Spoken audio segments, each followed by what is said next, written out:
Good evening.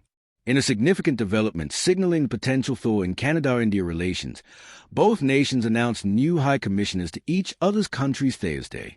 This marks a crucial step forward after months of diplomatic tension stemming from the killing of Sikh separatist leader Hardeep Singh Nijjar. The appointments represent the first major diplomatic breakthrough since the crisis began in September 2023, when former Prime Minister Justin Trudeau accused Indian agents of being linked to Nijjar's murder outside a Surrey temple. India vehemently denied the allegations, dismissing them as baseless while counter-accusing Canada of harboring Sikh separatists. The diplomatic fallout was swift and severe. India's previous High Commissioner departed Ottawa in October amid what Canada described as the expulsion of 6 Indian diplomats over the Nijjar case. India maintained its envoy was voluntarily withdrawn. In retaliation, New Delhi ordered 6 senior Canadian diplomats out, including the acting High Commissioner. For months, the relationship between these two Commonwealth nations remained frozen, threatening significant economic and security cooperation.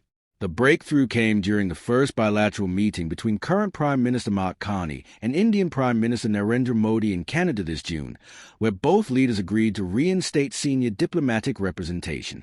The appointment of a new High Commissioner reflects Canada's step-by-step approach to deepening diplomatic engagement and advancing bilateral cooperation with India. India's Foreign Ministry announced Dinesh K. Patnaik as its new High Commissioner, expected to assume duties shortly. This careful diplomatic choreography suggests both nations recognize the high stakes involved in restoring their relationship. The timing carries additional significance given the broader geopolitical context. President Trump's decision to double tariffs on Indian imports to 50% took effect just yesterday, dealing a substantial blow to New Delhi's trade relationships. This development potentially makes Canada an even more attractive partner for India's diversification efforts. The economic implications cannot be understated. India serves as Canada's primary source of temporary foreign workers and international students, sectors crucial to Canada's labour market and educational institutions. Additionally, India represents a vital export market for Canadian agricultural products, particularly pulses like lentils and yellow peas.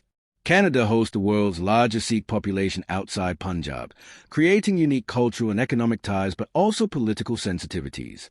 Prime Minister Carney has repeatedly emphasized Canada's need to diversify trade relationships beyond its traditional reliance on the United States, making the Indian relationship strategically important. The Nijjar case remains unresolved, with the separatist leader having been designated a terrorist by India in 2020 before his assassination outside the Surrey temple in June 2023. However, both governments appear willing to compartmentalize this issue while rebuilding broader diplomatic and economic cooperation. This diplomatic reset faces significant challenges.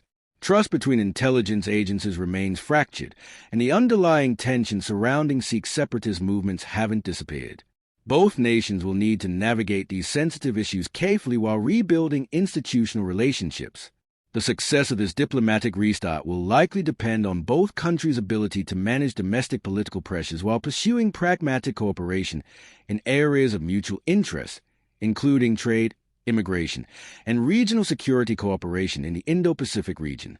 We'll continue monitoring this developing story as both nations work to rebuild one of the most important relationships in the Commonwealth.